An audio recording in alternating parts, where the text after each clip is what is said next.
नमस्कार। आज हम पढ़ने वाले हैं हमारे जो भारतीय संविधान के जो भाग 8 के अंदर अनुच्छेद 239 के अंदर जो केंद्र शासित प्रदेश हैं उनको हम एक ट्री के माध्यम से पढ़ने वाले हैं। तो चलो दोस्तों, अपन टाइम को वेस्ट ना करते हुए अपनी क्लास को स्टार्ट करते हैं। तो ट्री का नाम है दादी आप जल्दी चलो। ट्री का क्या नाम है भाई साहब? दादी आप जल्दी चलो। दा से दादर नगर हवेली, यानी कि दा से दादर नगर हवेली, और दी से दमन एवं दीव, जिनकी राजधानी कहाँ पे है? तो राजधानी दमन में है। और इनकी स्थापना कब हुई थी? 26 नवंबर 2020 को इनकी स्थापना हुई थी। अगला है दादी आप, यानी यानी अंडमान निकोबार। इसकी राजधानी कहाँ पे है? तो पोर्ट ब्लेयर में है, और इसकी स्थापना हुई थी 1 नवंबर 1956 को हुई थी। दूसरा है आप पे, यानी पांडुचेरी। क्या है? पे यानी पांडुचेरी। पांडुचेरी की राजधानी कहाँ पे है? तो पोंडुचेरी है। ठीक है, पांडुचेरी की कहाँ पे है? तो पांडुचेरी है।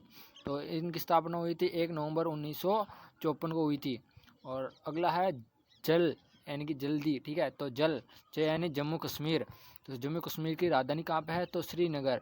ये श्रीनगर कब होती है? तो ये ग्रीष्मकाल के समय श्रीनगर, और शीतकाल के समय जम्मू के अंदर इसकी राजधानी होती है। और इनकी स्थापना कब हुई थी? तो 31 अक्टूबर 2019 को इसकी स्थापना की गई।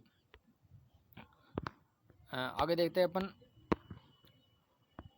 दादी आप जल्दी चलो। ठीक है, यानी कि जय और ले से क्या बनेगा अपना? लद्दाख। लद्दाख की राजधानी कहाँ है? तो लेह है।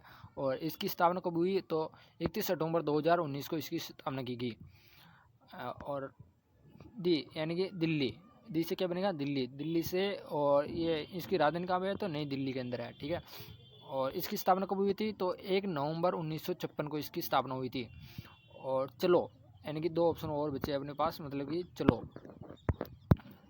तो चलो से आपने होगा चंडीगढ़, और इसकी राजधानी कहाँ पे है? तो चंडीगढ़ ही है। ठीक है, तो चंडीगढ़ की राजधानी चंडीगढ़ ही है। और इसकी स्थापना कब हुई थी? तो 1 नवंबर 1966 को हुई थी।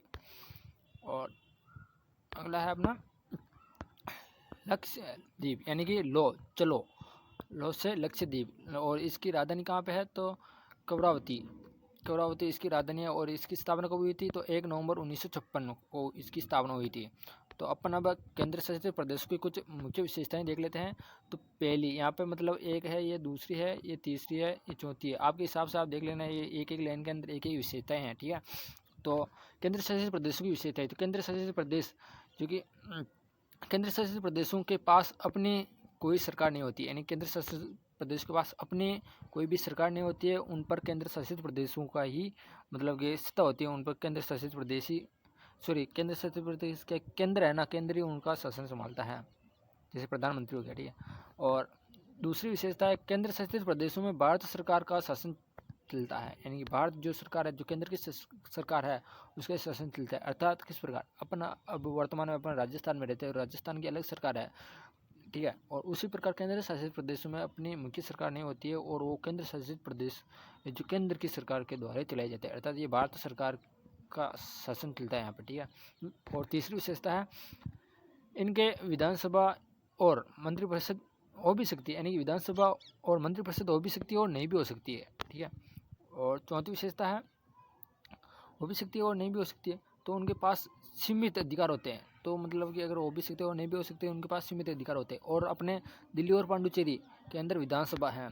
ठीक है, विधानसभा कोई बिल पारित करने के लिए राष्ट्रपति से अनुमति लेना अनिवार्य है, यानी कि अगर केंद्र शासित प्रदेश कोई भी बिल पारित करना चाहे तो उनको अपने राष्ट्रपति से अनुमति लेना अनिवार्य होती है। केंद्र शासित प्रदेशों में राष्ट्रपति का शासन होता है, अर्थात केंद्र शासित प्रदेश के अंदर डायरेक्ट राष्ट्रपति शासन करता है। तो हेलो दोस्तों, आपको मतलब ये मेरी क्लास अच्छी लगी हो तो क्लास को लाइक करना, चैनल को सब्सक्राइब करना, और अपने दोस्तों को शेयर करना। धन्यवाद।